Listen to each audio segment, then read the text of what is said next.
Veja no ICL Notícias, segunda edição, palco internacional.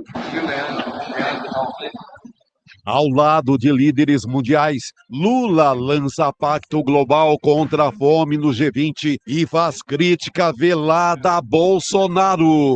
Votamos em 2022 em um contexto de desarticulação do Estado de bem-estar social. Sob pressão, Milei ameaça ficar fora de acordo contra a pobreza, mas na última hora, a Argentina assina documento. Benefícios bilionários. Em meio à pressão por corte de gastos, governo Lula divulga a lista das empresas campeãs de incentivos fiscais. É importante vocês fazerem essa reflexão, porque o esforço fiscal tem que ser de todos, inclusive de vocês. O ICL Notícias, o veículo mais confiável do Brasil, está no ar.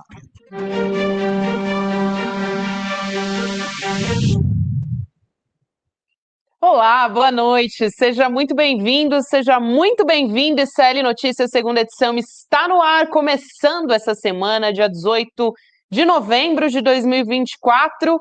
Já vou dar boa noite também, além de você que nos assiste pelos canais do Instituto Conhecimento Liberta e Eduardo Moreira no YouTube, na Pop TV, no Rio Grande do Sul, para os meus companheiros de bancada, Rodrigo Viana, Chico Sá, prazer estar com vocês. Boa noite, comunidade, boa noite, Rodrigo, Gabi.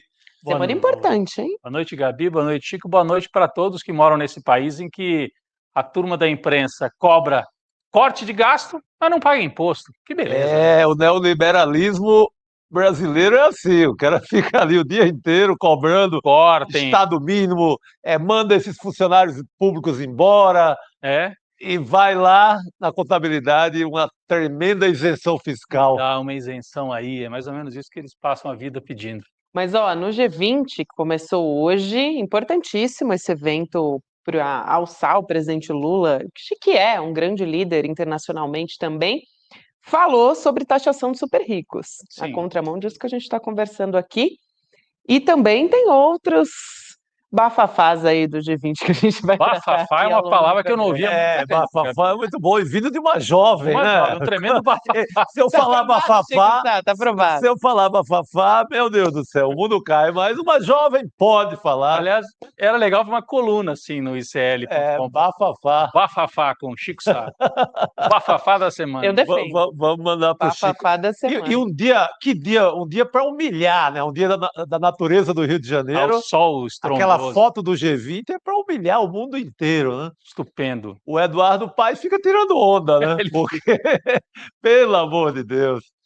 O Eduardo Paes está tirando onda e a gente vai trazer aqui quais foram os principais pontos do discurso do presidente Lula, também o que está em jogo por aí, né? Ele falando sobre desigualdade muito, principalmente, combate também à fome no mundo, que é uma grande bandeira do presidente Lula. A taxação dos super ricos eu acho que é o grande destaque, porque tem gente que não defende, né? Então... só tem, viu? Mas acho que como resultado do G20, acho que por enquanto essa aliança contra a fome, porque sai com algo concreto, um fundo, né? E, Rodrigo, são 82 países. Adesão. E tem mais, eu vi, tem uma série de entidades que não são ligadas diretamente aos governos, mas é muita coisa. E 25 bilhões em caixa, né? De dólares. De dólar. Eu estou só esperando a turma aqui do Estado mínimo dizer não pode fundo contra a fome, porque vai estourar as contas públicas. Né? Eles precisam avisar, porque, Daqui a pouco sai coluna de opinião aí. Vai sair. Gabi, esse fim de semana eu fiquei um pouco ainda espantado, eu não sei por que eu me espanto, mas a capa da Folha de São Paulo no domingo é um mergulho de cabeça no privatismo, um ataque ao Estado brasileiro, mais uma vez, aos funcionários públicos. Eu vou trazer aqui a capa da Folha de São Paulo para a gente dar uma olhada. Eles fizeram uma pesquisa, o Datafolha, o que a população acha do funcionalismo do Estado brasileiro. E chamaram esta manchete: 80% defendem demissão de servidores por mau desempenho. Aí você olha e fala, nossa, o povo está detestando, está arrebentando com o funcionalismo público, detesta, né? Porque essa foi malandramente, esse foi o dado que a Folha chamou para a capa, para colar com um editorial, atacando a estabilidade do funcionalismo público. Estabilidade no Brasil é uma anomalia global. Uma anomalia é o jornal Folha de São Paulo, eu diria. Isso é uma anomalia. Não global, anomalia local, municipal.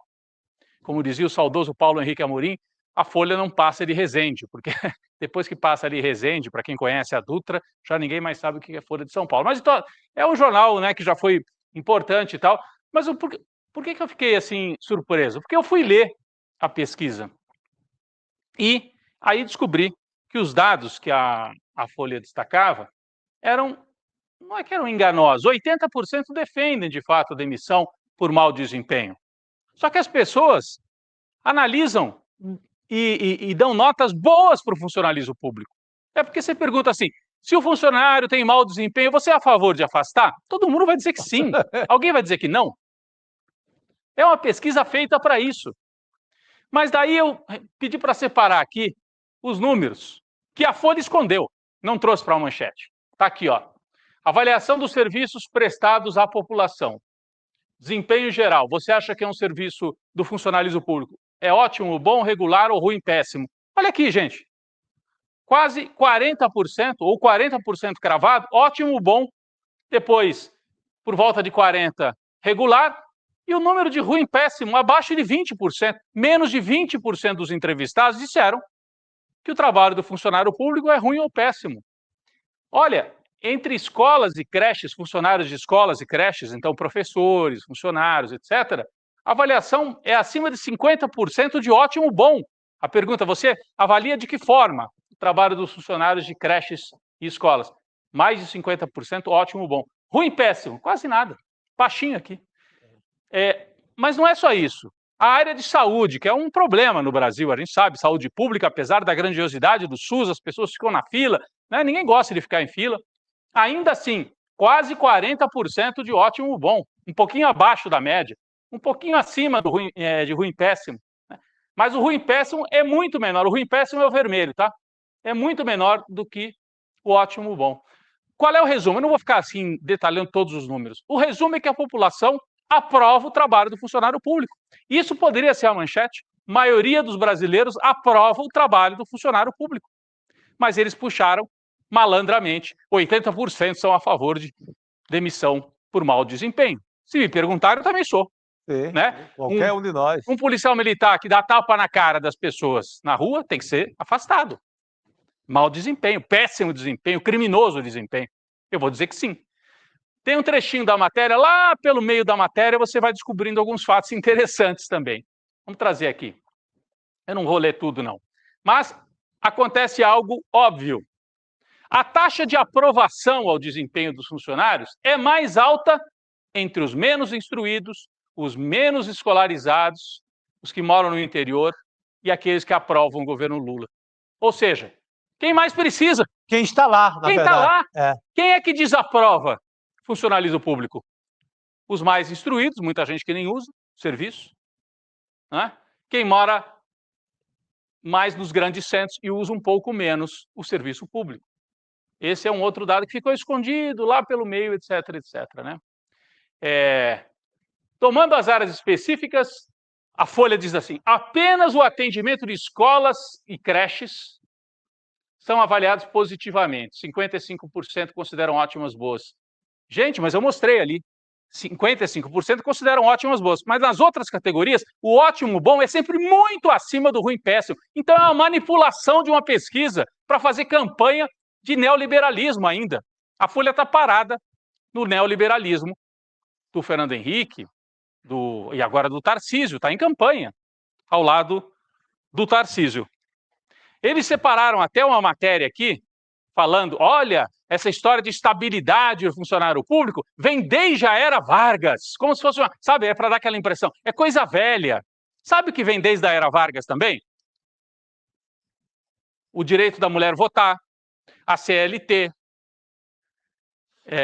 que mais? Salário mínimo. Salário mínimo, o BNDES, a Petrobras, tudo isso vem desde a era Vargas. E são coisas boas. Então, por que vem desde a era Vargas? Eles jogaram assim, sabe? Olha, é uma manipulação absurda, uma campanha, um ataque ao Estado, um ataque ao funcionalismo público também. Ah, porque começou em 1934 e a Carta de 88, né, a Constituição que está em vigor, manteve e até criou novas regras para a estabilidade. Ainda bem que tem estabilidade. Ou a Folha quer voltar para a República Velha, em que o coronel nomeava o funcionário público. Acho que é isso. Uma parte da elite brasileira, especialmente paulista, não se conformou até hoje com a Revolução de 30 e queria voltar para o café com leite, para a república lá da oligarquia. Né? Agronegócio é isso, né? Café com leite. Ali era Estado mínimo. Estado mínimo. Beleza pura. Quem sabe até século XIX. Né? Quem é que falou sobre essa pesquisa também, a manipulação, de certa maneira, da pesquisa? Não é que o Datafolha manipulou os números, eu não estou dizendo isso, mas o trato editorial da pesquisa. Antônio Lavareda, um dos maiores especialistas em pesquisa, não é petista, não é de esquerda, é um técnico, trabalha com pesquisa. Escreveu no GGN, aliás, o GGN compilou o que ele falou e transformou num artigo. Ele diz o seguinte, o Antônio Lavareda, especializado em pesquisa, ótimas notícias do Datafolha para o funcionalismo público. Os defensores de uma reforma administrativa podem argumentar de tudo, menos que a maioria dos brasileiros desaprova o serviço público. Ele foi ler os números, como eu fiz. Aliás, eu tinha lido. Quando eu vi o texto do Lavareda, eu falei, estou em boa companhia. Estou em boa companhia, porque ele fez uma análise técnica e falou, a Folha destacou tudo menos o que interessava, que a população aprova e apoia o funcionalismo público. Alguns trechos da fala do Lavareda, um dos maiores especialistas em pesquisa no Brasil. Né? Ele traz aqui, apesar de reportados com preocupação explícita de alinhamento com o editorial de primeira página, os números obtidos pela competente equipe do Instituto Datafolha não deixam margem a dúvidas. A maioria da população aprova o desempenho geral dos funcionários públicos. 40% ótimo bom, aliás, 41%, 40% regular e só 18% de ruim péssimo. Então, onde é que está a desaprovação? Não tem. Porque se você pegar um pedaço do regular e somar com 41%, que vê como ótimo bom o trabalho do funcionalismo, tem aprovação, especialmente daqueles que mais precisam, diz o Lavareda. Vamos para uma próxima página aqui, dar uma passadinha rápida na fala dele. E eu queria... isso aqui ele desenvolve essa ideia dos números e tal. Quem tiver interesse está no GGN, que é o site mantido pelo Nassif, enfim, e está lá todo o resumo dessa matéria que eu estou falando. E o número 3, a próxima tela. Né? Quanto aos achados da pesquisa sobre atitudes e opiniões dos brasileiros, eles parecem predominantemente benignos para o funcionalismo. Entre os 71% que se dizem favoráveis à reforma administrativa, devem estar 56% que defendem a estabilidade dos servidores, para lhes garantir um bom trabalho. Esconderam isso também, que a maioria quer estabilidade, mas com a possibilidade de você, eventualmente, afastar. Isso já existe. Você abre processo administrativo e afasta um policial, um corrupto, um policial violento. Isso já está previsto. Agora, o que a Folha quer é acabar com estabilidade. É ataque neoliberal. É impressionante. É impressionante. Bom, trouxe isso aqui porque no dia de hoje o presidente Lula, lá no discurso do G20, falou de um monte de coisa. A Gabi já trouxe um pouco aqui um resumo, né, Gabi? Falou da taxação dos super ricos, fundo contra a fome. Mas sabe o que o Lula falou também? Ele disse o seguinte, a globalização neoliberal fracassou no mundo. Frase do Lula. Que é voltando aqui à Folha, será que a gente pode botar aquele editorial de primeira página, a capa da Folha de São Paulo de ontem, que é assim, é o retrato da elite paulista e brasileira. Defenderam demissão de funcionário público, o fim da estabilidade. Eles ainda estão no neoliberalismo do Fernando Henrique Cardoso, ou do Collor, sabe? E aí o Lula vem e diz, a globalização neoliberal fracassou. Tem que avisar essa turma. Eles estão ainda com um programa totalmente vencido. E ao fazer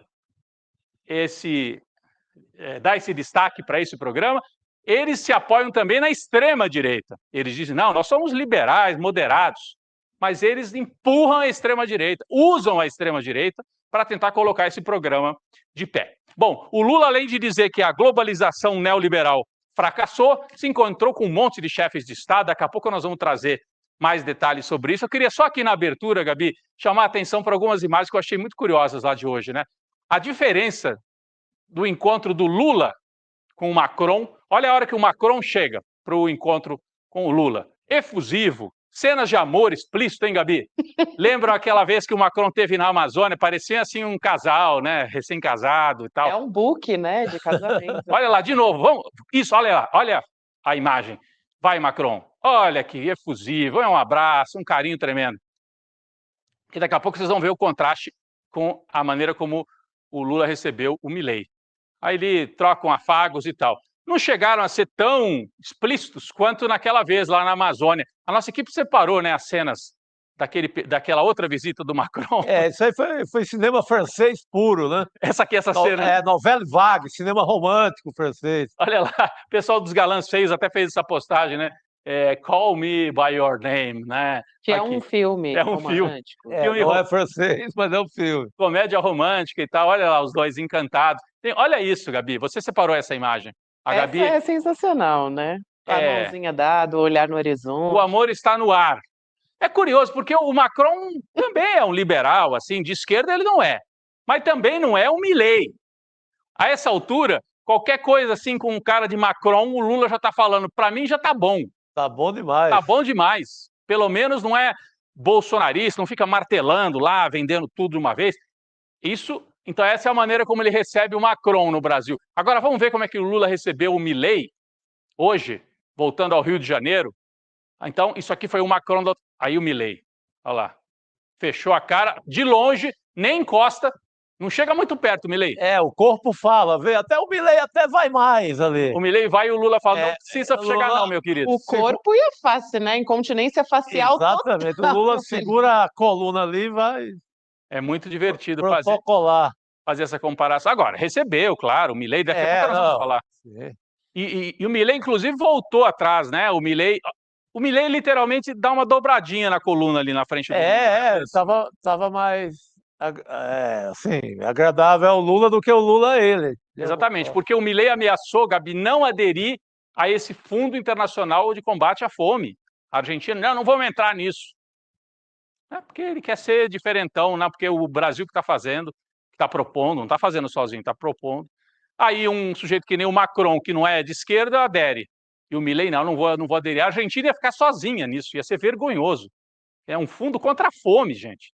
E o Milei ia ficar de fora. Na última hora se arrependeu e aderiu ao fundo. Daqui a pouco nós vamos falar mais sobre isso. Por enquanto foi só um aperitivo aqui com as imagens nesse dia de muitos chefes de Estado no Rio de Janeiro, de fotografia e de imagens maravilhosas. O Rio de Janeiro recebeu muito bem os chefes de Estado do G20 com aquele céu azul espetacular, aquele sol, e quem já foi ao Rio conhece bem. Então, nós vamos falar bastante sobre esse encontro do G20 hoje, mas antes tem chamada importante aqui do ICL, não é, Gabi?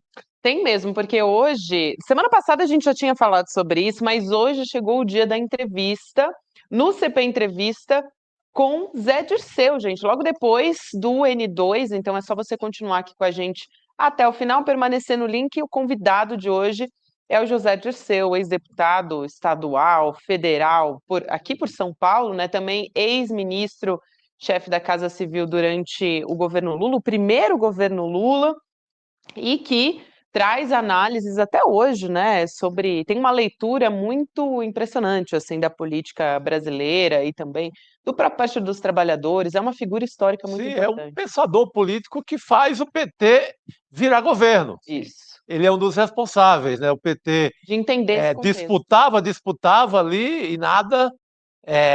aí o Dirceu é um formulador político ali que ajuda o Lula a pensar uma maneira de governar.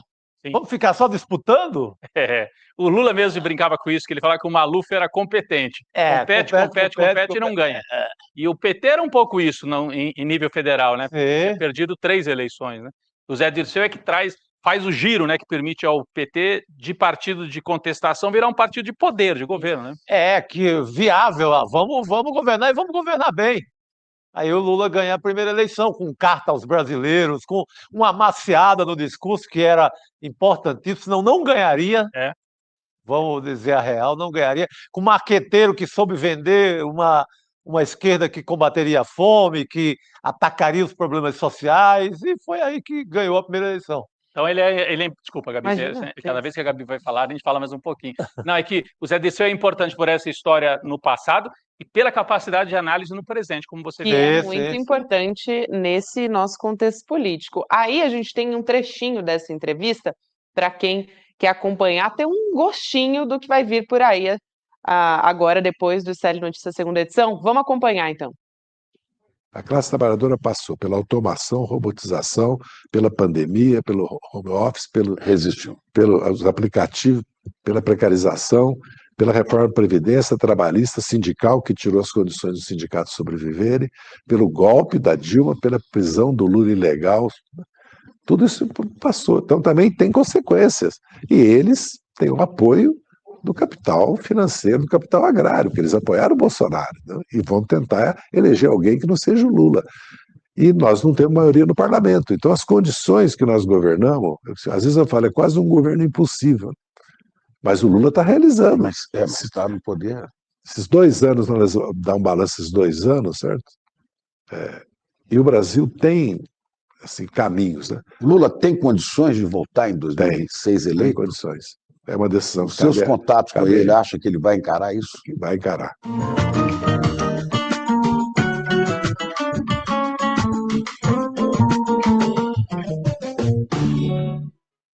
Excelente, hein? E o Chico, excelente entrevistador. Nossa. Então a gente tem aí frases do Dirceu, né, histórias do Dirceu que eu diria que são inéditas, apesar dele ter uma longa Não, história. tem autocrítica, pedem muita autocrítica, tem, viu? Aviso a vocês, e tem de uma maneira muito inteligente. Isso. E tem também histórias da vida pessoal do Zé Dirceu, né? O Chico Pinheiro traz muito isso. Ele tem procurado fazer isso nas entrevistas todas, né, do programa, então é divertido também por esse lado, para quem tem curiosidade sobre política, né? Acompanhar a entrevista 7h30, né? Acabou aqui o 7h30. N2, Só começa. Permanecer no link. É isso aí. Ficar no link É acompanhar. diretaço. Parabéns aí para toda a nossa equipe, né, que tem feito assim entrevistas brilhantes aí mesmo. no CP Entrevista. Tô ansiosa para acompanhar depois do Estado de Notícias segunda edição. Bom, vamos continuar falando do G20 aqui. A gente já trouxe um pouquinho aqui do presidente Lula, a relação ali com outras lideranças, né, com o Macron, em dissonância total com o Javier Milei. Mas hoje, como a gente tem comentado, é um dia importantíssimo para o presidente Lula, para a nossa política internacional também, com a abertura do G20, é um grupo de países com as principais economias do mundo, está acontecendo lá no Rio de Janeiro. Tem líderes de 19 países, né, que compõem o G20, e as 19 maiores economias do mundo, como eu disse, mais a União Europeia. Por isso que é 20, né? 19 mais a União Europeia. E o presidente dos Estados Unidos, Joe Biden, marcou presença lá. Também a gente tem da China, Xi Jinping, a gente mostrou aqui o Emmanuel Macron, da França também, e o Javier Milei, da Argentina, um pouco, estava ali meio deslocado, junto com as Mas ele fica ali lideranças. deslocado, viu, Gabi? Mas a turma dele está fazendo negócio lá embaixo. Sim. Nas salas, porque a gente vê ali o retrato político, né? São fotos e etc., mas tem uma turma que trabalha para valer, que são os técnicos, os economistas, a equipe de governo de todos esses países, e a Argentina está fazendo bons negócios, aliás. O Brasil garantiu uma compra de gás volumosa aí, que vai render um bom dinheiro para os argentinos. Então, não é também assim, veio para bagunçar o coreto. Está lá a turma dele fechando negócio, que ele não é bobo, né? É isso, Chico. E também, a gente já falou que o presidente Lula lançou essa aliança global contra a fome e a pobreza, que tem sido o principal assunto, talvez, destacado. Essa é uma proposta brasileira, por isso que é tão importante, com a adesão de 82 países, esse fundo que a gente já comentou aqui, de bilhões, né? E na fala, a gente vai começar aqui a falar um pouco sobre o discurso do presidente Lula, né? Ele deu uma alfinetada, não poderia perder essa oportunidade, deu uma alfinetada no Bolsonaro, só que ele, como de costume, ele não citou o nome, né? do ex-presidente Bolsonaro. Ele disse que o Brasil saiu do mapa da fome em 2014 e depois voltou em 2022, que foi durante a gestão Bolsonaro, durante o governo de Bolsonaro. Então, ele estava falando isso num contexto de desarticulação do estado de bem-estar social no Brasil, e a gente tem justamente o trecho dessa fala do presidente Lula. Vamos assistir. Vamos lá. Conseguimos sair do mapa da fome da FAO em 2014, para o qual voltamos em 2022, em um contexto de desarticulação do estado de bem-estar social. Foi com tristeza que, ao voltar ao governo, encontrei um país com 33 milhões de pessoas famintas. Em 1 ano e 11 meses, o retorno desses programas já retirou mais de 24 milhões e meio de pessoas da extrema pobreza. Até 2026, novamente, sairemos do mapa da fome. Aí a fala do presidente Lula é um momento muito importante, né, para as nossas relações internacionais, para Lula se colocando como uma liderança da América Latina e global também. Exatamente. E a gente fala muito de que esse governo ainda não tem a A marca. marca. Uhum. Se isso começa a dar certo, é uma marca não só para o país, mas uma marca para o mundo. Mas, Chico, fala. Não, pode não ser. Você está já pensando. Não sei se você vendendo isso em 2026 vai trazer voto ou não, é outra coisa. Mas marca uma história, não só aqui. Eu acho que você consegue. Se esse fundo começa a resolver um pouco na África, aqui também, resolver a fome dos argentinos, que aliás esse fundo vai ajudar muito ao Milei, Sim. porque ele armou um modelo de economia que está levando à fome aos argentinos. A real é essa. Então, esse fundo vai ajudá-lo bastante também nesse sentido. Mas essa é uma marca assim de. É uma marca para a história, né? Uma Sim. marca para a história, para o estadista. Você fecha a sua biografia de uma forma como nenhum outro brasileiro conseguiu. Aí, no caso, nem Getúlio, nem JK, ninguém.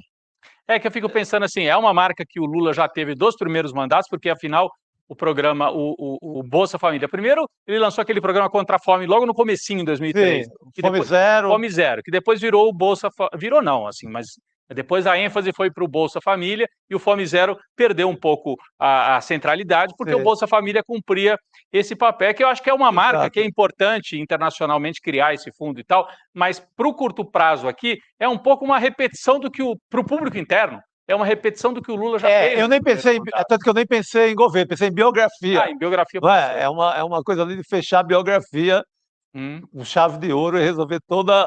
Se o biógrafo tinha, que é o Fernando Moraes, tinha alguma dúvida que faltava, tem uma história para o mundo inteiro. Que é uma história que ela nasce com essa história do Josué de Castro. Sim. Médico, sociólogo, cientista de Pernambuco. Ele escreve o Geografia da Fome e ele já lança essa ideia em 1940. E depois ele vira diretor da FAO.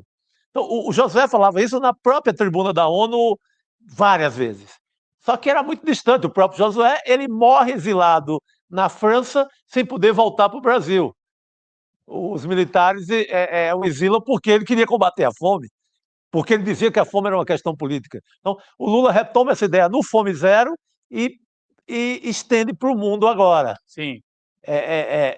Mas é uma marca, assim, eu entendo o que você quer dizer, que realmente para o governo precisa de mais uma coisa, porque isso talvez não seja entendido como uma novidade.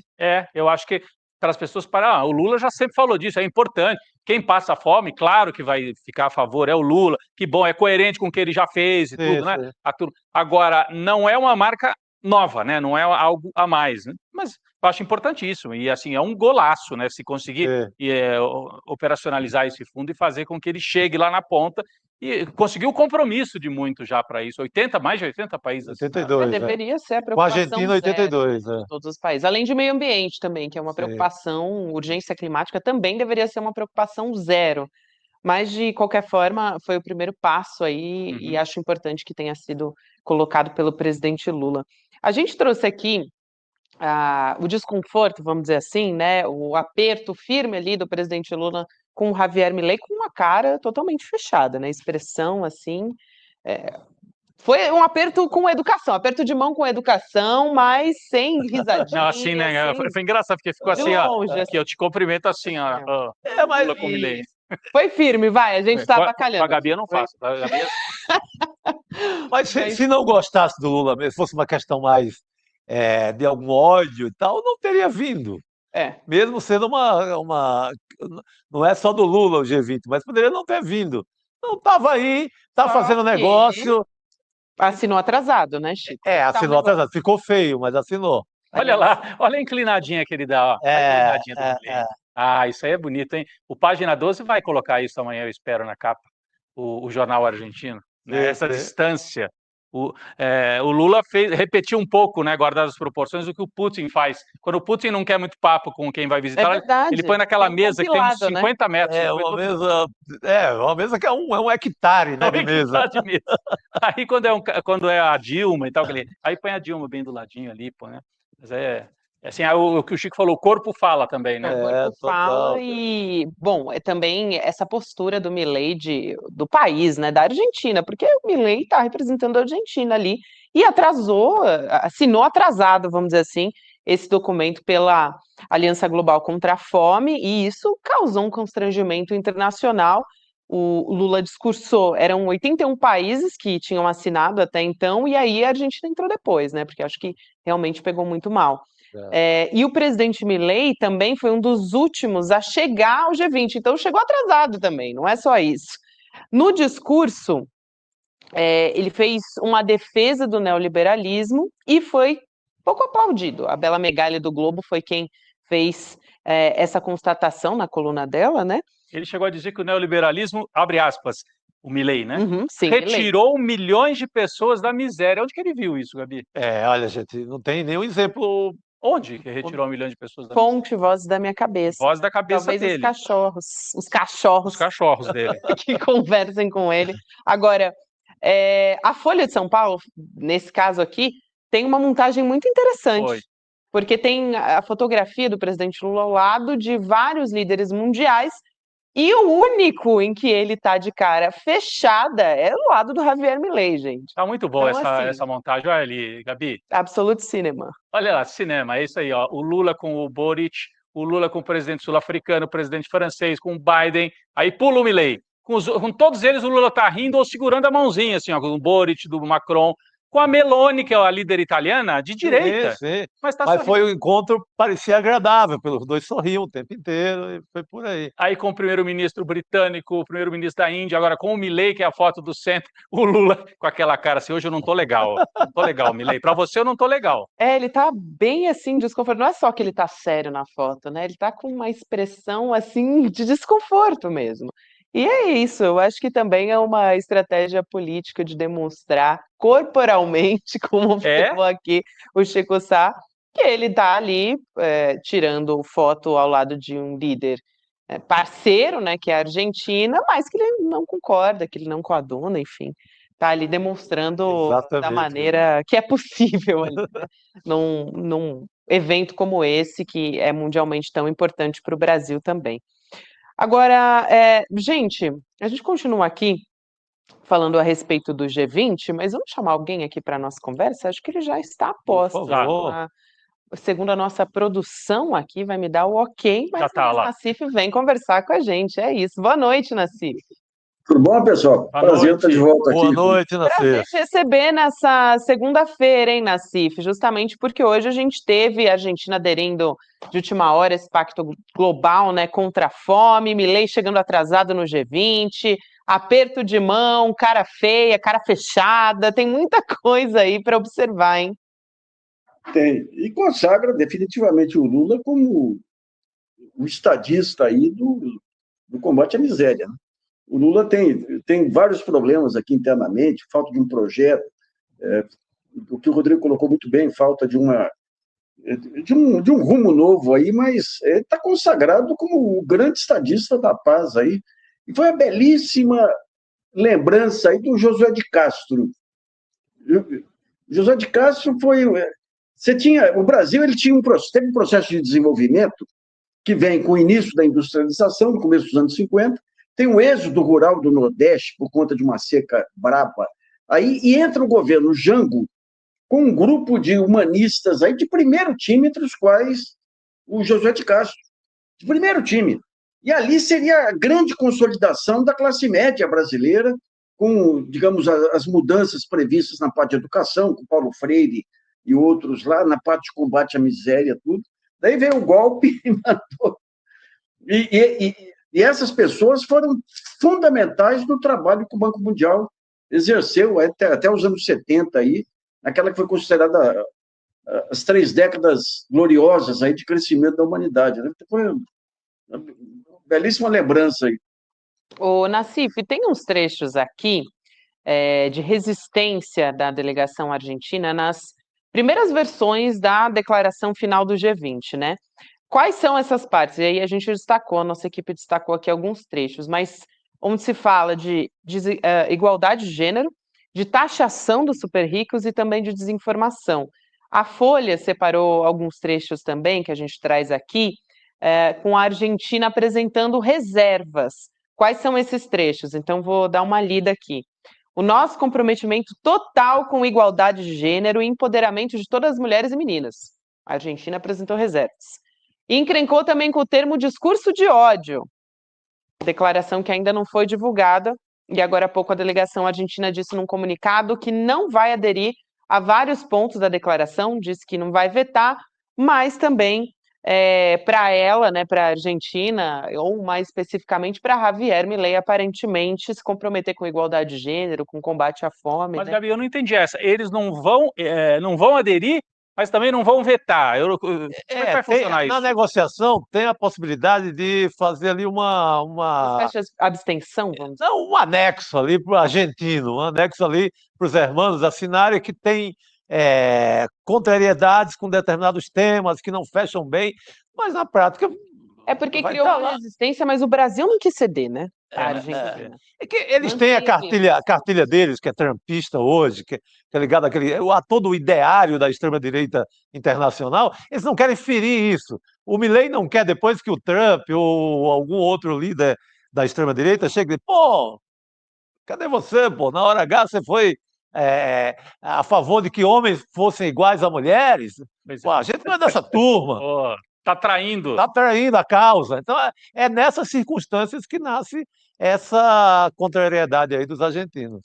Quer dizer, do presidente Milei. Tem que levar em conta que os principais adversários da direita argentina foram as mulheres, né? A Evita e agora a Cristina Kirchner. Então, para ele é muito. as mulheres argentinas, eu sou filho de argentino, eu tenho tias argentinas aí que eu sei como é que são. São brabas. Muito bom. É isso.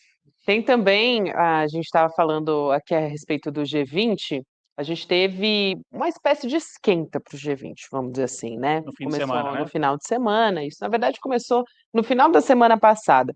Mas antes do G20 começar, no sábado, a Janja, a gente falou sobre isso até no ICL Notícias primeira edição, sobre as declarações da Janja, muita repercussão nas redes, a fala dela sobre o Elon Musk, principalmente durante o G20 social. Vamos assistir esse trecho a respeito da fala da Janja sobre Elon Musk. Vamos ver. Pessoas, para tirar pessoas de dentro da água, a gente teve que combater a desinformação. A gente arriscou, as pessoas arriscaram a vida de pessoas fazendo aquilo. Está levando à morte. Então, era essa consideração que eu queria fazer, que esse tema a gente colocou aqui no CRIA. Alô? Uma buzina de navio. Eu não tenho medo de você, inclusive.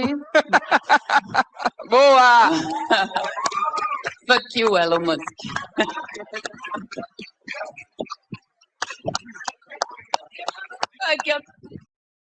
Eu vou aproveitar e trazer aqui a resposta do Elon Musk, né? Ele disse o seguinte: vão perder as próximas eleições. Ou seja, já usou isso politicamente também, como era de se esperar que Elon Musk faria. Ele quis dizer assim, eu vou atuar nas próximas eleições. Ele já faz isso, então não é novidade nenhuma. Nenhuma novidade. Eu só fiquei revoltado com a Janja porque ela fala inglês, poxa. Em português é tão bonito essa coisa que ela falou. Para ele. Por favor, o popular. Ô, Nassif, mas fizeram um carnaval aí dizendo, não, a Janja errou, a Janja criou um problema. Assim, será que se ela tivesse parado antes do palavrão ali, ela falou em tom de brincadeira, mas ali está mexendo com... Agora ele é um funcionário quase, né? Um futuro funcionário do governo dos Estados Unidos, né? Ela falou, não tenho medo de você. Aí ela parou e falou... É que houve a risada ali e tal, e acho que ela entrou, né? Embarcou, vamos dizer. A sua avaliação, Nassif? Foi inconveniente, mas o carnaval que estão fazendo aí, o que apareceu de críticos de hábitos de primeiras damas aí, tá todo mundo... É uma coisa simples de você ter posição, então daí tem aquela enxurrada de colegas nossos, todos aí, mostrando as regras. Foi inconveniente, efetivamente, mas não afetou em nada as relações com os Estados Unidos, não vai mudar uma vírgula do que o Trump ou o Musk pretendem em relação ao Brasil, né? Então, foi inconveniente, mas a repercussão, especialmente no Brasil, aí tá exagerada aí, né? Tá exagerada. Só aqui, viu, Nassif? Não teve repercussão. Eu acho que eu entendi a coisa, assim, acho que foi inconveniente, poderia ter evitado, óbvio. Eu também acho que devia ter parado na frase anterior. E tudo bem, mas eu acho que essa coisa coloquial do fuck you, o gringo usa mais, o americano, o inglês, é mais normal. Como o carajo argentino é mais normal no mundo latino-americano inteiro. E virou até slogan do Miller. Então, eu acho que não teve muito apelo internacional por conta de...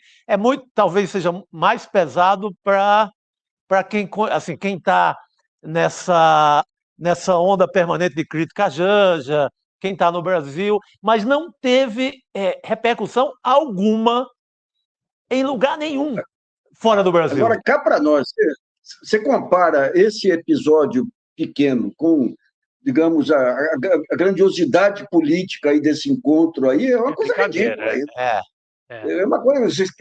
Mas o que tem é isso aí, você tem parte aí dos colegas que, sabe, é capaz de criticar o Lula porque ele falou A ou B lá no encontro que reúne os 19 governantes dos maiores países do mundo, né? Aliás, uma vitória diplomática sem paralelo. Cá para nós. Eu participei do COP20, até mediei uma mesa lá, que o Itamaraty convidou lá, mas esse encontro aqui, o discurso do Lula, o pacto que foi assinado, aí mesmo que seja retórico, grande parte, aí, porque você tem as diferenças políticas e tudo, foi um feito diplomático e um feito individual do Lula, efetivamente. O Lula e o Papa são os dois grandes estadistas da paz mundial em um mundo que está perto de uma conflagração. Não é pouca coisa, não. Eu acho também, gente, tem uma coisa importante aí, que acho que o Nassif que ressaltou, que eu acho importante, né? Que a repercussão, ou foi o Chico, de quando homens se posicionam. Tudo bem, a Janja não tem um cargo político, né? Não é um cargo, é um posto de primeira-dama, e, enfim, a gente teve diferentes perfis de primeira-dama ao longo da história do Brasil. Mas a gente não tem, por exemplo, a repercussão quando o ministro do Trabalho, que aí sim é governo falando, diz para trocar alface por chicória, né? Que é uma declaração de um homem que está no posto do governo. Isso eu acho sim que deve ser colocado, né? Pega, por exemplo, Gabi, quando o Bolsonaro ele esculhamba a primeira-dama francesa. Não teve a repercussão aqui na mídia brasileira, como teve agora a fala da Janja. E ele era a maneira que ele foi deselegante, sem educação, canalha, cafajeste com a primeira-dama da França, com a mulher do Macron. Não teve a repercussão que teve agora. Então, é nessa história. É um homem e uma mulher.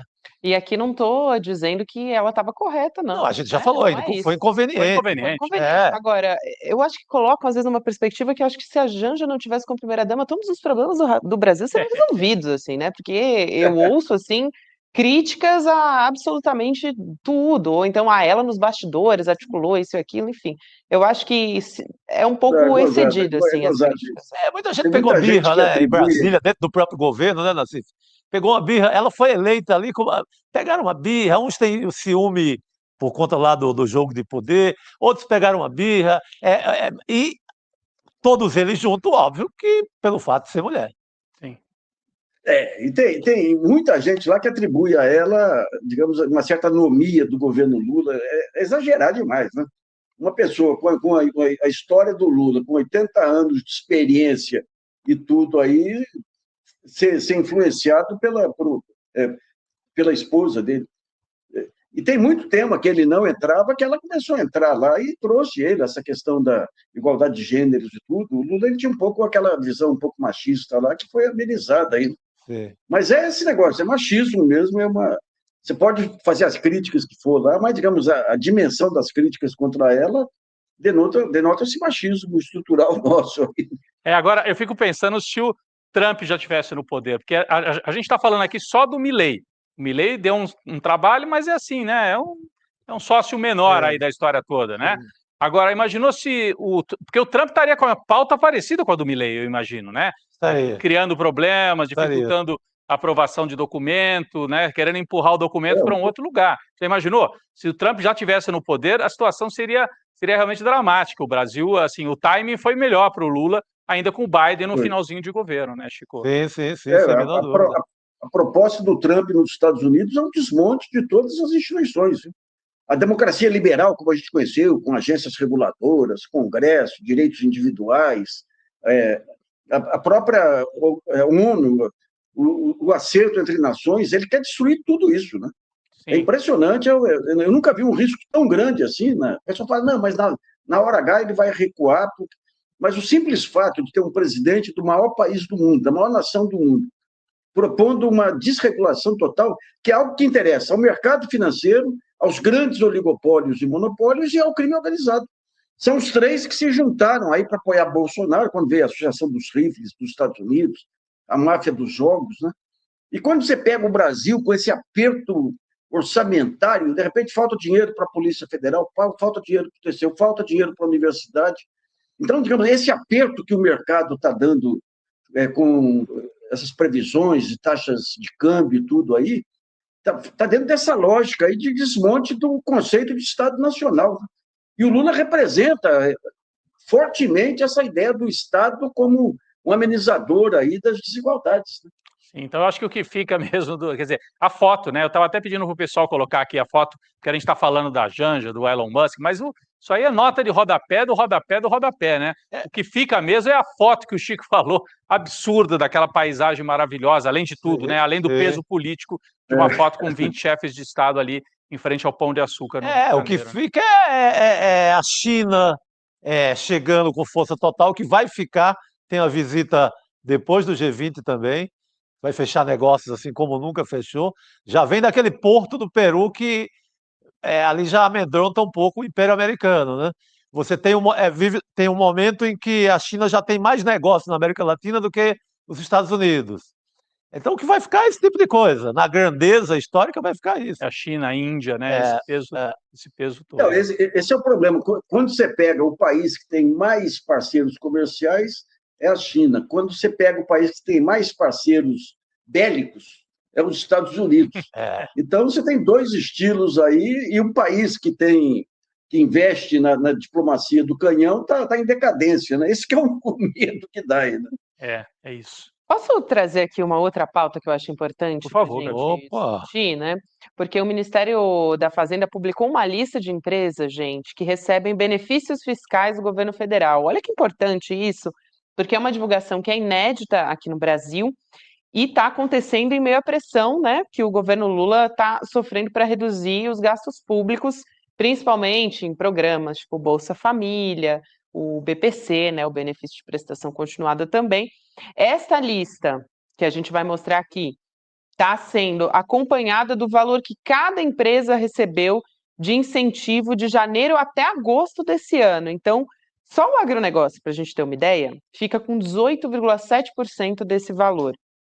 E aí a gente vai ver aqui a lista completa, a gente já está mostrando aqui na tela das empresas, 10 empresas, tá? Que mais receberam benefício fiscal. Então, a gente está vendo aqui a BRF, que é uma empresa de alimentos em primeiro lugar, depois a Seara, a Aurora Alimentos também. Aí vem Globo Comunicações, que é uma empresa de comunicação. As 3 primeiras, estou falando aqui de empresas de alimentos, né? Depois, a Companhia do Metropolitano de São Paulo, quer dizer, nosso metrô, né? Estatal de transporte é o nosso metrô aqui de São Paulo em quinto lugar. Depois vem a Accenture, que é uma empresa de tecnologia. A MPD, que é uma empresa de engenharia, também. A EC, Centro de Contatos, que é uma empresa de teleatendimento, em 8º lugar. Em 9º lugar, Atento Brasil, empresa de atendimento ao cliente. E em 10º lugar, uma empresa de logística, que é a Log20. Olha só, também chama atenção para o número, né? Para a quantia ali. Em primeiro lugar, né? Se puder voltar para a página anterior. 480, olha só, essa grana é só janeiro ou agosto, né? Janeiro ou agosto. Então, mas o importante é pegar a lógica original da isenção. O que era? Era permitir para aquelas empresas brasileiras que estivessem ameaçadas pela importação, devido àquela crise, ter condições de competitividade. Você pega as 10 empresas aí, nenhuma está ameaçada pela competição. Você pega o agronegócio, se for pegar por grupos, você pega adubos e fertilizantes, tiveram um benefício aí de 14 bilhões. Pega defensivos agropecuários, benefício de 11 bilhões. Então, é terrível isso aí, porque fugiu totalmente da lógica de defender aqueles setores mais vulneráveis à competição externa. Na época, eu critiquei muito isso aí na época, lá, e o Guido Mantega, um dia eu contei a história, eu tenho 50 anos de jornalismo econômico, a única vez que eu fui vetado, proibido de ser atendido pela Fazenda e pelo Banco Central foi nesse período do Guido Mantega, por conta dessa loucura. Porque a economia estava em queda. Por quê? Porque era uma queda internacional. Não estava ligado a medidas específicas da Dilma. A Dilma entrou em pânico. Então, todo mês, o Guido chegava, presenteava mais setores, fazia uma projeção otimista, que não se realizava, e no mês seguinte, de novo, a mesma coisa. Então, digamos, o espírito original da isenção foi para o vinagre, né? Foi para o vinagre. Ô, Nassif, só para lembrar... E agora é o pessoal que quer cortar BCP, que quer cortar Previdência. Exato, essa turma mesmo. Não, eu ia só relembrar, para quem não é tão habituado com o debate econômico, né? Quer dizer, essa lista divulgada pelo Haddad traz uma série de benefícios fiscais, o principal deles é não pagar imposto sobre folha de pagamento. Né? E aí você tem 17 ou 19 setores, eu nunca lembro, 17, né? Alimentos, comunicação, etc. A gente viu aí fortemente o setor de teleatendimento, porque emprega muita gente, são aqueles call centers gigantescos. Paga mal pra cacete. Paga pouco. Esse pessoal que trabalha em telemarketing é humilhado. Esse é trabalho quase escravo. E vê com dinheiro com isenção fiscal. E aí tem isenção fiscal para folha de pagamento. Quando tentaram não, o Haddad tentou trazer de volta, acabou a festa, vamos pagar de novo sobre folha de pagamento. Virou uma gritaria. Por que virou gritaria? Porque os principais setores que receberam esse benefício é de comunicação. São as empresas de comunicação. Não é só a Globo, não. Aliás, a gente tem a lista. Vamos colocar a lista só da área de comunicação das principais empresas de comunicação? Olha aí a festa. Globo Comunicações, 150 milhões de reais de isenção de janeiro a agosto de 2024, gente. São quase 10 anos dessa festa. E a Globo, veja bem, não pode não, porque nós geramos emprego e tal, e tem que cortar o benefício para o aposentado que ganha um salário mínimo. Exatamente. Em segundo lugar, o UOL, Chico, depois, o UOL, o Grupo Folha, o UOL, está dividido em várias partes ali. O número 2 é a empresa Compass UOL, que é de inteligência artificial, 30 milhões de isenção. Você descer um pouquinho, o quinto lugar, Universo Online, que é o UOL, 17. Desce mais um pouquinho, o oitavo lugar é a empresa Folha da Manhã S.A., 9, quase 10 milhões de isenção. Se somar tudo, bateu em 57 milhões, o Grupo Folha na mão do Luiz Frias. Então é Globo, somando tudo, a Folha e o UOL são o segundo. E depois tem Estadão, SBT, Rodrigo, Record, é impressionante, Nassif.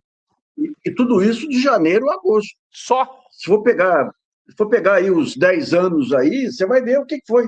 E o que significa isso aí? Quando você pega a Globo, 150 milhões aqui de desoneração da folha de pagamento. É a aposentadoria dos funcionários da Globo que está sendo pago pelos demais aposentados. Depois fala em déficit da Previdência, vamos tirar de quem? Vamos reduzir o salário mínimo, vamos tirar do pequeno. Essa lógica é terrível, terrível, terrível. E aí paga bônus para funcionário aposentado, altos diretores da Globo, quando saem ou quando se aposentam, continuam ganhando para o resto da vida. em alguns casos, né, nos altíssimos cargos, né? Sim. Mas é uma forma de financiar um setor privado, é a velha tese do capitalismo, né? Você socializa os prejuízos e privatiza os lucros. E se pensar que é essa gente que mais grita, né, contra o BCP, contra o benefício social de quem não tem onde cair morto, vamos falar a real. Foi muito importante, viu, o Haddad fazer essa divulgação. Ô, Nassif, quando você viu aquela entrevista do Haddad, ele estava com sangue nos olhos, né, naquela entrevista ali, a gente até passou um trechinho aqui. Jeitinho educado ali, de moço bem educado de São Paulo, mas toma. Vamos aproveitar e trazer o trecho do Haddad, importante, tá na mão. Ele falou sobre a divulgação dessa lista de benefícios fiscais, deu um recado também para a grande mídia. Então, a gente tem esse trecho da fala do ministro da Fazenda, Fernando Haddad. Vamos ver.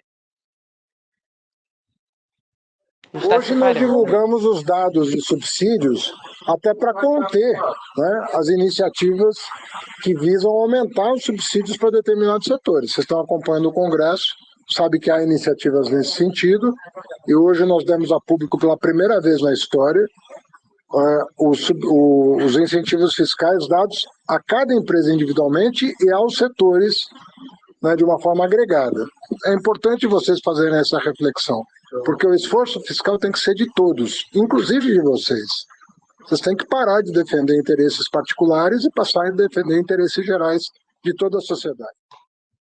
Tá, então a fala do ministro Haddad. O que você achou, Nassif? Ele cansou de apoiar o Haddad tem esse jeito ele tem esse jeito diplomático dele aí, mas a lógica de polemista lá é terrível, viu? É certeira, viu? E você acha que ele fez bem? Quer dizer, ele pegou uma entrevista coletiva com os repórteres ali, que às vezes não tem nada a ver com isso, mas aproveitou para mandar, né? Mas quando ele estava dizendo assim, você está falando ali dos veículos. Não está humilhando repórter nenhum, está falando... Né, porque o repórter está cumprindo ali com o seu caderninho, anotando e tal, vai redigir, mas pelo menos vai redigir uma história importante. Essa história é muito importante, porque a gente sempre fica... ameaça, fala que essas empresas são beneficiadas, ninguém mostra. Tem que mostrar. Sabe, que é manchete atrás de manchete, nós somos os mais neoliberais do mundo, vocês ficam aí com as suas mamatas públicas. Gente, é uma mamata gigantesca. Tremenda hipocrisia, né? Não, e cá para nós, e tudo isso aí, eles levam, é o discurso do bem geral. Se fizer isso aqui, vai melhorar para a economia, vai melhorar para todos. Nunca acontece isso, gente. Isso aí é uma... Aliás, o Prêmio Nobel de Economia, aí, os 3 Prêmios Nobel, eles pegam esse argumento da concentração de renda e falam tudo o que acontece, eles falam, não, isso aí vai ser bom porque a economia vai desenvolver e todos vão ganhar. Daí a economia desenvolve e só ganham os que estão no andar de cima, como se diz aí. Então, essa lógica, você pega os editoriais da Folha, Estadão e Globo, parece que é o mesmo editorialista que faz, é terrível. É terrível, como se os esbanjadores fossem os mais pobres. O BCP, gente, e vem com esse negócio da racionalidade. Tudo bem, você tem que racionalizar, você pode melhorar e tudo, mas o que eles querem são valores, independentemente de como vai se chegar. Quer cortar o velhinho lá que vai morrer de fome? Que corte, porque isso aí vai melhorar para todos. Essa história de melhorar para todos é uma retórica malandra. Falando nesses cortes, né? O Ricardo Capelli, que é presidente da Agência Brasileira de Desenvolvimento Industrial, ele fez uma sugestão de que o governo corte os 50 bilhões de reais, tirando 10% do valor gasto com as empresas. A gente tem aqui a fala dele na rede social. Vamos ver o que ele escreveu exatamente? 546 bilhões, a gente vai colocar aqui na tela, tá? 546 bilhões em benefícios fiscais para os mais ricos. O mercado, e aí ele usa mercado entre aspas, pede um corte de 50 bi. Tá fácil. É menos de 10% dos benefícios que os mais ricos recebem. É muito importante essa observação. Dá para cortar fácil, ou melhor, tenho certeza que comprometidos com o equilíbrio fiscal, eles mesmos irão se apresentar. Ou seja, vai doer no bolso, é isso que ele está falando, né? Aqui, essa é a mensagem do Ricardo Capelli. O Capelli, ele tá usando, ele tem um cargo relevante aí, que é na Agência Brasileira de Desenvolvimento Industrial. Ele contribuiria em muito para o país e para o governo se apresentasse planos ligados à área dele também. Ele montou um palanque aí que fala coisas relevantes, tudo aí. vai se candidatar, mas ele tem que se voltar para a área dele, que é uma área muito importante de articulação dos diversos setores da indústria. Isso aí daria uma baita contribuição ao desenvolvimento, à melhoria de imagem do governo Lula. Então, mas tem razão, a lógica dele é irretorquível, como se diz. Né? É isso aí. Muito bem. Muito bem. Nassif, bom te receber aqui em plena segunda-feira, viu? Pode voltar mais vezes de segunda também. Valeu, obrigado, Nassif. Obrigada por hoje. Obrigado, meu caro. Boa noite. Valeu, um abraço. É porque para quem não sabe, o Nassif geralmente está com a gente às sextas-feiras, né? Encerramento da semana. Foi bem legal tê-lo aqui nesse primeiro dia da semana, com tantos assuntos também de fundo econômico, né, para analisar. Sem dúvida, e a gente ainda vai ter ao longo dessa semana, porque o Haddad está em reunião ainda hoje. Aliás, gente, desde que ele tem sido pressionado pela Faria Lima, o Haddad só está em reunião, né, para apresentar o pacote de corte de gastos. Não, diz que assim que acabar o G20, sai o pacote, né? Está dependendo do Ministério da Defesa também, né, Rô? Que foi outra coisa importante que fizeram, né? Esse comunicado, olha, quem está segurando aí é a Defesa. Porque ele botou Marinha, no pacote... Exército e Aeronáutica. Ele colocou, incluiu, começaram a sair aquelas matérias mal-estar nas Forças Armadas, saíram umas duas... o que eu chamo de jornalismo em golpe. Para variar, né, para variar só, exatamente, a Defesa, enfim, né, os militares querem ser poupados nos cortes. Esse corte. Vamos cortar o velhinho que ganha um salário mínimo, mas o general que deixou a pensão para a filha, que não casou e tal, não, isso aí... o general que já está com Viagra, leite moça, mais bacalhau, vinho bom, porque... Lembra o pacote do Bolsonaro? Lembro. Então, está com todas... aquela prótese peniana, com todo aquele pacote que o Bolsonaro levou, aprovou para os militares, os caras não querem cortar nada, né? É isso mesmo. Pessoal, enquanto a gente falava aqui, né, assim, então o corte vai ser apresentado assim que acabar a cúpula do G20.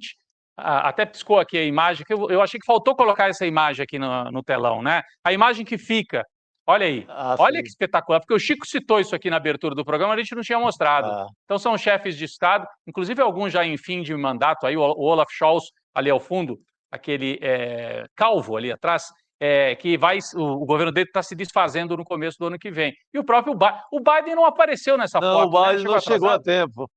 Ele passou antes na Amazônia, né? Ficou meio perdidão ali no mato, mas chegou atrasado. E chegou atrasado, não saiu na foto, Biden. Já é fim de mandato mesmo, né? Mas está ali primeiro-ministro indiano, primeiro-ministro da Turquia, África do Sul, China. É o peso, assim... quem manda mesmo. Quem manda no planeta. Né? É quem manda no planeta, aos pés ali do Pão de Açúcar. É uma imagem belíssima.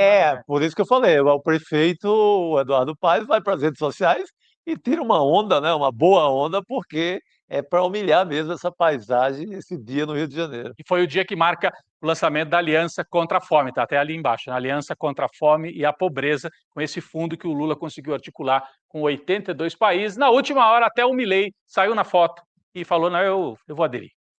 Muito bem, então, assim, só para a gente fechar, achei importante a gente trazer, né, esse fechamento aqui do nosso assunto sobre o G20.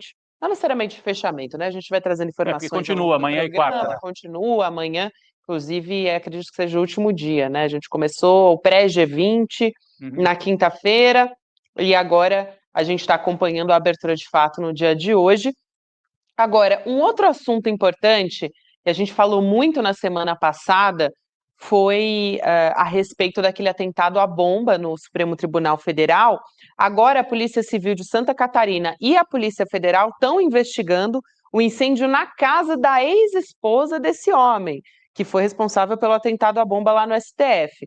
A mulher é a Daiane Dias e ela é suspeita de provocar o incêndio, está internada com queimadura, gente, de 1º, 2º e 3º grau pelo corpo todo. A gente tem as imagens da casa, né, também.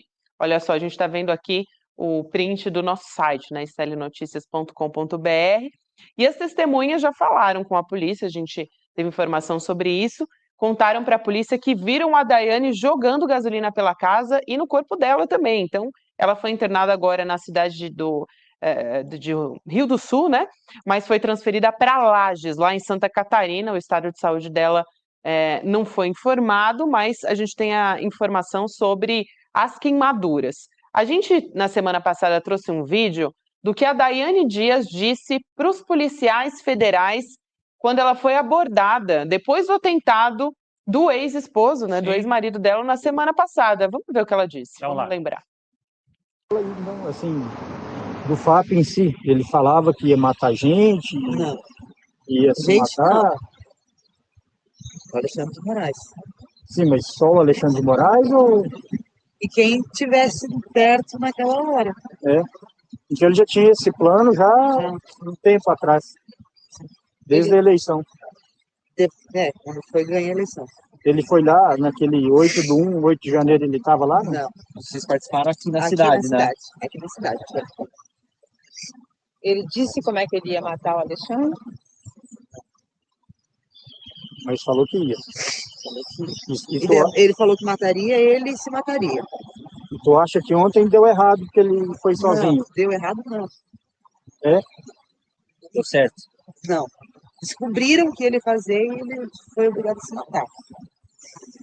Porque, imagina, ele é muito pequeno, perto de todo o sistema, de toda uma coisa. Ele é uma única pessoa tentando burlar um sistema todo corrompido. Ela fala com uma naturalidade, né? Ele ia matar o Alexandre de Moraes, depois ele ia se matar, assim, como se fosse um fato assim, cotidiano, né? Então foi a fala dela aos agentes da Polícia Federal na semana passada. A gente podia voltar com a fotografia da casa do Vanderlei, do Francisco Vanderlei, queimada, só para explicar uma coisa. Na frente da casa funcionava uma espécie de um quiosque, que ele trabalhava como chaveiro, Gabi. Ele já tinha sido dono de bar lá em Rio do Sul e atualmente trabalhava como chaveiro. Então tem um quiosque onde ele atendia os clientes e ele morava ali no fundo. A bandeira do Brasil como uma marca ali dos bolsonaristas, que eles sequestraram a bandeira como um símbolo da extrema-direita, e ela teria queimado para apagar provas. Muita gente acredita que foi isso também. Porque foi onde o ex-marido morou e ela também morou ali nessa casa. Então, eu acho que porque ela não mora mais lá, eles estavam separados. Isso. Eu acho que ela ficou com medo, Chico, que, pode ter alguma coisa comprometedora contra mim também, e meteu fogo em tudo ali. Talvez assustada, né, pelas circunstâncias, pela repercussão de toda a história, mas ela fala friamente da possibilidade da morte do Alexandre de Moraes, né? Isso é que é impressionante. Impressionante. Ela fala que já era um assunto muito corriqueiro entre eles, já estava incorporado ali. Agora, gente, é pobre gente levada a isso por uma seita, né? Sim. Por uma doença chamada bolsonarismo no Brasil. Doença total. Aliás, eu estava vendo, o nosso colega, o Fábio Panunzo, fez um comentário no Série Notícias Primeira Edição, bastante duro, como deve ser mesmo, contra o bolsonarismo. Aí sofreu um ataque de um desses, que se dizem jornalistas da extrema-direita e tal, movendo toda a comunidade de extrema-direita contra o Panunzo. Então você vê que é uma doença mesmo. E que segue. Eles agem que nem uma manada, não é nem de gado, eu não sei o que é isso mais. Assim, gado é até elogio para eles. Né? É um negócio, e são agressivos, repetem, violência, ameaça. Então é uma seita de gente perigosíssima. Perigosíssimo. Isso, crime. Essa é a palavra que a gente tem que usar. E para falar sobre esse assunto, vamos trazer o nosso Cacai, advogado criminalista. O homem chegou. Muita gente semana passada, né? A própria imprensa, enfim, o Bolsonaro falou: é um maluco, é um fato isolado. Não é um fato isolado, né, Cacai? Boa noite para você. Boa noite. Olá, desculpa que hoje eu estou aqui no WhatsApp, porque aqui em casa parece que eu moro na roça. A internet cai 2 vezes por dia. É um problema. Já briguei com a Vivo, mas não adianta nada. Olá, Gabi, Rodrigo, meu querido Chico Sá. Adorei a sua explicação aí dos militares. Adorei, viu, Chico? Olha, Gabi, eu estou tentando colocar em discussão agora uma questão com um prisma um pouco diferente. Veja bem, no primeiro momento, todo mundo veio dizer, não, mas é um lobo solitário, isso não tem nada a ver com isso. Tem realidade agora, uma preocupação. Opa, a gente teve um probleminha com a internet aqui, né? A Cacai avisou. Agora dos lobos solitários. Por quê? A gente está com dificuldade aqui. Cacai, está muito ruim. Né? A gente vai estabilizar a conexão com o Cacai e a gente volta a conversar com ele. A conexão e a câmera. A conexão e a câmera do Cacai. Mas ele já tinha avisado realmente que estava com problema de conexão. Na boa vontade. Então ele volta a conversar com a gente. Ele estava falando ali Olha só, parece que Voltou. voltamos, hein? Vamos tentar agora, Cacai. Eu vou tentar, embora parece que está travado, né? Agora Não, voltou, aqui te agora ouvimos. promete. Olha, Ou não, né? Quando começa. Pô, Eu tive essa esperança. não, minha previsão, eu não sou um bom profeta de conexão, não. É isso.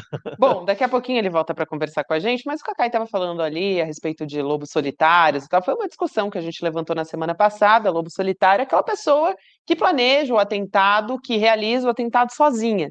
E o que eu vejo muitos analistas, né, falando sobre isso e tal, é de que, na realidade, até conversei hoje de manhã, não quero aqui, né, puxar a sardinha para o Em Detalhes, mas hoje de manhã conversei com o professor Paulo Demuro a respeito da potencialidade, né, do potencial do discurso da extrema-direita e de Jair Bolsonaro, de fato, de que, na verdade, esses discursos da extrema-direita, de que essas bolhas, elas têm um comportamento que é replicado, não é um fato isolado. Ele pertence ali a um grupo de bolsonaristas, é um bolsonarista notório, está nos grupos de WhatsApp, se candidatou, né? Disputou a eleição. Pelo Então, PL. Pelo PL. A gente não está falando de alguém com uma atitude isolada, a gente está falando de alguém que ouviu do líder máximo do país por 4 anos de que o ministro Alexandre de Moraes era um canalha. Enfim, e por aí vai, né? Que tinha que dar vida pela liberdade. Então é disso que a gente está falando, né? Não é um caso isolado. Mas, enfim, vamos ouvir o Cacai sobre isso assim que a internet dele estabilizar.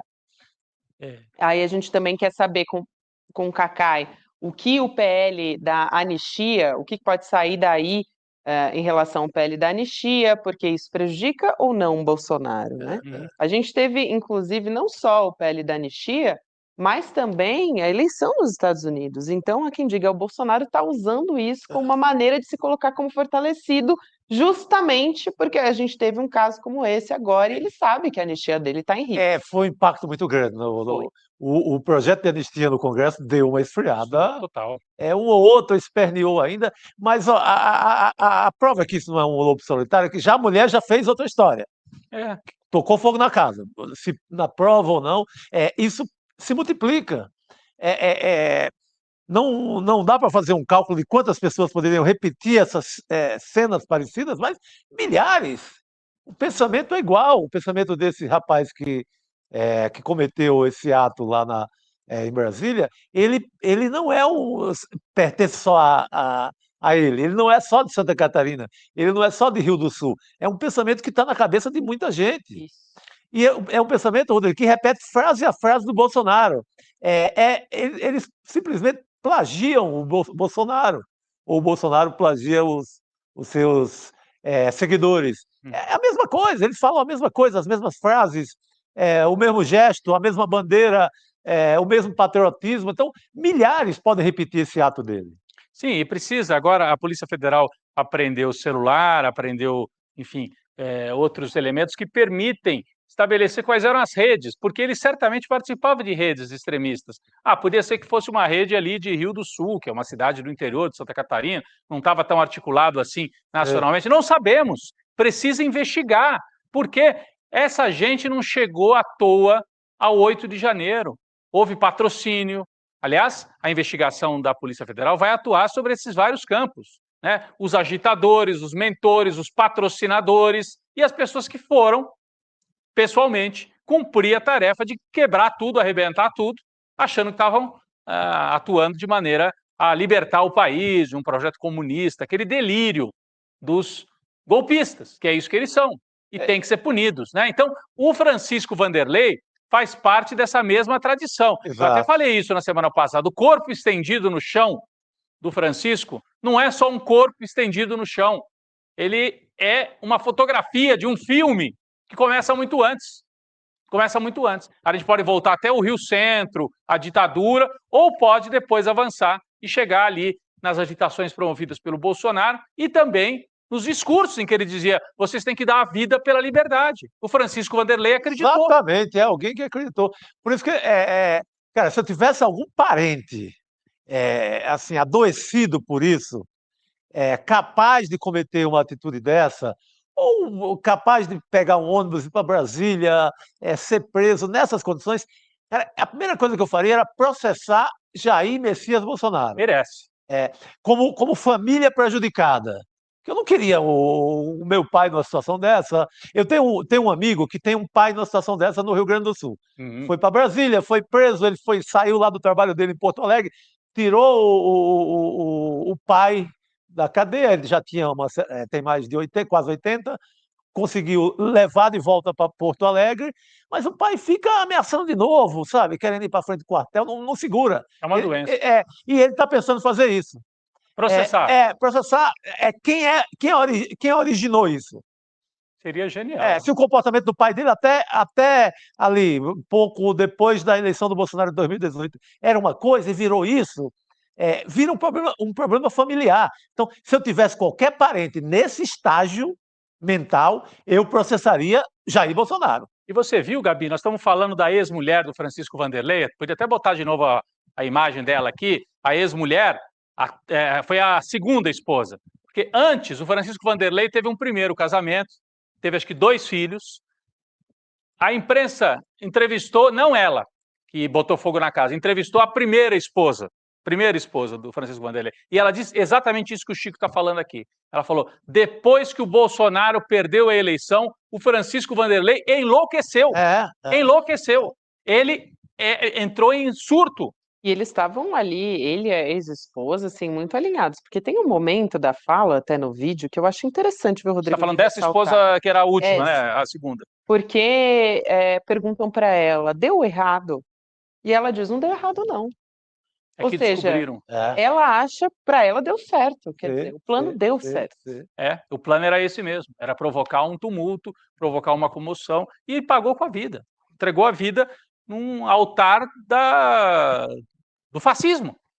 Foi chamado, a primeira coisa que aconteceu com ele, ou com a alma dele, foi ser chamado de maluco pelo próprio Bolsonaro. Sim, é assim que o Bolsonaro agradece. Então, valeu? Será que vale esse sacrifício? Mas também porque tenta apartar dele, é como se ele não tivesse nada a ver com isso, né? Eu não tenho responsabilidade sobre isso, eu estou tentando pacificar o Brasil, eu quero anistia. Então é nesse sentido. É nesse sentido, mas isso que o Chico fala, Gabi, também, seria interessante que os bolsonaristas mais radicalizados ouvissem o que o Bolsonaro acha deles.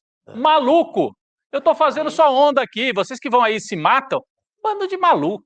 Eu tô aqui querendo cavar a minha anistiazinha com a ajuda do Michel Temer, se for possível. Agora, se tem maluco que quer explodir o Supremo, são malucos, fazer o quê? É isso, o Bolsonaro trata vocês assim. Aí quando vem um jornalista como o Panunzio e diz o que é o bolsonarismo, como é que ele deveria ser tratado, o sujeito lá da Jovem Pan se ofendeu, o outro, e atacou o Panunzio e botou a matilha. Porque eles acionam o exército deles ali. Botou para atacar a rede toda em cima do Fábio Panunzio. Está acostumado, o Panunzio não vai ligar para isso, pô. Isso aí, mas mostra o que eles são. É um bando, uma seita, uma mistura de seita com um bando.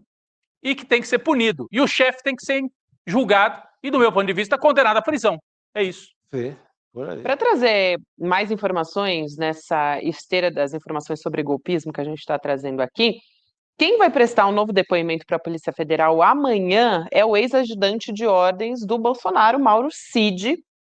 Amanhã, então, ele vai falar com a PF, foi chamado de novo porque os investigadores conseguiram recuperar mensagens que foram apagadas do celular dele. Então, olha só, o advogado do Mauro Cid, que é o César Bittencourt, está descartando qualquer preocupação com uma eventual reavaliação do acordo de delação premiada, mas o depoimento está marcado para amanhã, fato, às 14h, ou seja, amanhã até às 6h, no começo do ICL Notícias, segunda edição, a gente deve ter informações sobre o que aconteceu ali, né? O Mauro Cid vai ter que dar explicações sobre mensagens no celular dele. Essa é uma novela que não acaba nunca, né? O Lênio Streck, renomado advogado, que era nosso colaborador aqui no ICL, ele chama essa delação de As Mil e Uma Noites, que é lembrando o conto árabe clássico, que é uma mulher fica contando uma história para segurar a narrativa e segurar a atenção dos ouvintes ali durante 1001 noites. Sim. E é o que o Cid está fazendo. E para evitar ser executada, por fim, né? Exatamente, para evitar ser morta. É. Então, ela está segurando.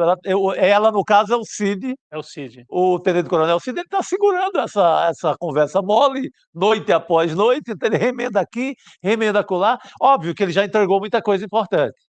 Já tem muita coisa que mostra, assim, com muita evidência, que as ordens eram de Bolsonaro. Esse momento é muito importante. Essa noite, esse conto dessa noite que ele mostrou que o Bolsonaro era quem mandava, que ele obedecia ordens e etc., foi importante. Mas ele está fugindo, cara. Ele fica ali na moita, aí lança uma isca, volta, recua, sabe? Então tá na hora da Polícia Federal dar mais um aperto. Mais um aperto, porque, né, como eles conseguiram abrir mensagens que ele tinha apagado, lembra? Usaram aquele software israelense e reabriram várias mensagens, celular, computador e tal, e descobriram trocas de mensagens que o Mauro Cid não tinha contado. Então é por isso que ele está sendo chamado de novo e pode ter coisa mais quente aí para incriminar o Bolsonaro. A gente espera que até o final do ano o inquérito seja concluído e enviado à Procuradoria-Geral da República. É isso. Gente, eu quero dar um recado do Cacai aqui. Cacai? Porque, né, a gente estava tentando conversar com ele, vocês viram que ele teve problema de conexão com a internet. Ele falou, olha, Gabi, que pena, né? Pede para dizer, diga aí, por favor, que a responsabilidade é da Vivo, que ele já caiu muitas horas ontem e hoje também. Então, ele se queixa com muita razão. Ó. Pô, Vivo, vamos melhorar aí. O Cacai precisa falar com o seu público, seu gigante público. E ele está falando de Brasília, não é que ele está no sítio dele, né? No interior do interior, é em Brasília, né? Exatamente. Ali mas perto o do Cacai lago. vai voltar, viu, gente? O nosso chat aqui pergunta também. Cacai volta para conversar com a gente numa outra oportunidade. Hoje não, né? Hoje não, mas numa outra oportunidade ele volta. O Cacai que sempre cobra do Procurador-Geral da República, no que eu aproveito para boa noite, Gonê. O Cacai sempre cobra, vamos resolver essa parada. Seja para um lado, seja para outro. Esse vácuo, esse buraco aí que está sendo deixado em relação a Bolsonaro, isso faz mal ao país. Sim, sem dúvida nenhuma.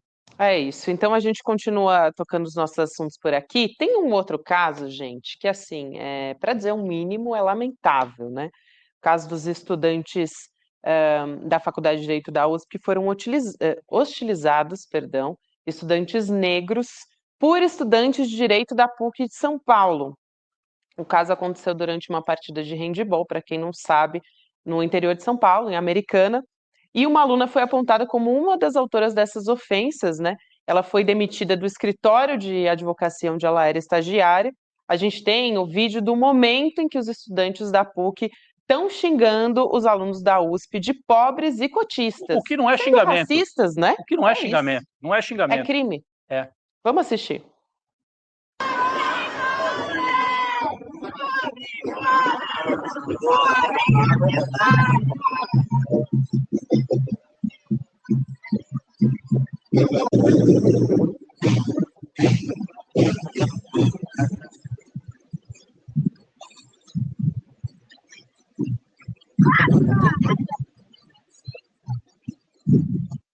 E teve essa aluna que foi demitida lá do escritório de advocacia e também foram identificados outros 4 estudantes que praticaram esses atos racistas que você conferiu agora aí no vídeo. A Faculdade de Direito da USP e da PUC de São Paulo, eles divulgaram uma nota conjunta repudiando isso que aconteceu, né? Se comprometendo a apurar esse caso todo e responsabilizar os envolvidos. Então, a gente tem um trecho da nota aqui, as 2 faculdades, então, dizendo: essas manifestações são absolutamente inadmissíveis e vão de encontro aos valores democráticos e humanistas. Vão de encontro, só para esclarecer aqui, vão contra, né? Vai ao encontro seria o oposto disso. Historicamente defendidos por nossas instituições. Diante disso, as entidades signatárias comprometem-se em apurar rigorosamente esse caso, garantindo ampla defesa e o devido processo legal e a responsabilizar os envolvidos de maneira justa e exemplar. Olha, realmente assim, eu vi esse vídeo e eu fiquei impressionada que no dia de hoje, né, em 2024, a gente ainda tenha pessoas em faculdades de elite falando isso, tendo a certeza de que nada vai acontecer. E, felizmente, a gente tem tido respostas rápida, rápidas. como desse escritório onde... Tanto do escritório quanto da PUC, né, Gabi? Porque a PUC, ela teve um papel fundamental, a PUC de São Paulo, no final da ditadura, quando muitos professores tinham sido afastados da USP pela ditadura. A PUC, na época do Dom Paulo Evaristo Arnes, foi a universidade que acolheu vários professores importantes. Então, ela tem historicamente um compromisso com a democracia, com os direitos humanos. Vários atos políticos decisivos em campanhas eleitorais recentes são feitos dentro do campus da PUC. Então, a PUC tem uma tradição de defesa dos direitos. Eu não estudei na PUC, eu não estou falando... Teve uma ação violenta até, né, Rodrigo, lá na ditadura, muito invasão, simbólica, no teatro da Universidade Católica. O Erasmo Dias comandou uma invasão à PUC, houve resistência dos estudantes, e o Dom Paulo Evaristo Arnes era o arcebispo de São Paulo, fez da PUC uma trincheira de defesa da democracia. Então, esses estudantes que cometeram essas ofensas e tal, não conhecem essa história e estão, infelizmente, sujando o nome da PUC. Mas a universidade é muito maior do que eles. A história da PUC é muito maior do que esta gente pequena, que, infelizmente, reflete também um tipo de pensamento que existe na elite de São Paulo e do Brasil. Né? Agora, essa moça, ela reproduz um discurso muito forte ainda hoje no Brasil contra as cotas. Isso. Esse discurso começa... Esse discurso, aliás, nossa imprensa inteira... Era contra as cotas. Alimentou isso na origem, porque era contra as cotas. Todo mundo era contra as cotas. Então, é um discurso alimentado por toda a elite brasileira. Ela reproduz hoje, ainda em 2024. Uhum. E é uma moça que estuda direito, deveria estar informada sobre a história toda, sobre a possibilidade que ela vai responder um processo que vai ficar muito mal para ela, já perdeu o estágio, então... Lamentável. Lamentável. Mas acho importante que tenha consequências. Tem, né? Porque... até hoje você vê com muita facilidade um ou outro ali em repartições, em debates, surgindo contra as cotas. Não aceita o fato da Universidade Brasileira, no geral, ter recebido muitos negros. A universidade mudou um pouco. Mudou completamente. Vá na PUC Rio ou na PUC São Paulo, vai a alguma universidade brasileira importante hoje, no Brasil inteiro, que você vê como mudou. Não é mais só aquela branquitude generalizada que você via na universidade até os anos 80, até 90. Até os anos 90. Então, essa mudança, muita gente não aceita até hoje. Uhum. E isso está refletido nessa imagem que nós acabamos de ver. Estava vendo aqui no G1 também, só para atualizar essa informação, que outros escritórios também já demitiram esses identificados. Os outros ali. Aí que cometeram os atos racistas. Então, resposta rápida aí, vindo contra esses alunos, né? Para que a gente tenha a resposta ao racismo, que é crime. É isso. Não, e que eles mudem de mentalidade. Agora foram castigados, né, de alguma forma, que mudem a mentalidade, estudem mais. Vamos mudar um pouquinho de assunto, gente, para pelo menos terminar com uma boa notícia aqui. A gente vai estrear novidade aqui, chegando no ICL, a nossa pós-graduação ICL, em parceria com a FESP-SP, a primeira escola de Sociologia e Política do Brasil. Importantíssimo, a gente se prepara para esse curso que vai ter a cara do ICL, que vai ter professor né, de primeira linha, ajudando você a transformar a maneira como você enxerga os problemas do país. Então, a gente ainda não vai revelar, né, qual vai ser o curso, mas a gente já sabe que tem um passo importantíssimo em relação à revolução na educação que o ICL está sempre se propondo a fazer. Então, vamos ver o recadinho do Eduardo Pereira a respeito disso? Vamos lá. O ICL vai lançar uma pós-graduação com os melhores professores e professoras do país, por um valor quase que simbólico e cheio de vantagens para quem já é membro do ICL. Fato ou fake? Pois é, difícil de acreditar, mas é fato. E é mais do que isso ainda, em parceria com a FESP, uma das maiores escolas do país, onde estudaram Darcy Ribeiro, Sérgio Buarque de Holanda, Florestan Fernandes. É isso mesmo, pós, reconhecida pelo MEC, é o próximo passo da revolução do ICL. Para você participar do lançamento, sabendo quais são essas pós, quais são os professores e professoras e as condições para você se inscrever e já no começo do ano que vem começar a cursar essa pós-graduação, dia 28 de novembro, uma quinta-feira, às 8 horas da noite, a gente vai estar junto para saber dessas novidades. Participe do novo passo da revolução.